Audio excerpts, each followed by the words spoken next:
እና በጣም አስገራሚ የሆነ መረጃ ነው ይዤላችሁ የመጣሁት። እንቁራሪቶች ካንሰርን ድል ነሱ ይለናል የዛሬ መረጃ። አምፊቢያን የውሃና የየብስ እንስሳት ውስጥ ማንኛውም አይነት የካንሰር ህዋሳት ማጥፋት የሚችሉ ባክቴሪያ ተገኝተዋል። ለአሜሪካን የተባለ ባክቴሪያ የተገኘው በጃፓን የዛፍ እንቁራሪቶች አንጀት ውስጥ ነው። ይህ ባክቴሪያ በሰውነት ውስጥ በራሱ በመንቀሳቀስ የእጢ ቦታዎችን በመፈለግ ያጠፋቸዋል። ካንሰሩም ተመልሶ እንዳይከሰት ያደርጋል። በአይጦች ላይ የተደረገ ሙከራ አስገራሚ ውጤት አስገኝቷል። አንድ ጊዜ ብቻ የተሰጠ የዚህ ባክቴሪያ መርፌ በአይጦቹ ላይ የነበሩትን የካንሰር እጢዎች በ100% ስኬት አጥፍቷል።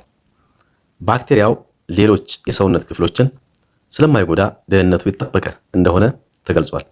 እጢዎቹ በ3 ቀናት ውስጥ ጠፍተዋል። እንደ ተመራማሪዎቹ ገለጻ ይህ ዘዴ ከኬሞቴራፒ እና ከኢሚዩኖቴራፒ የበለጠ አስተማማኝ ነው።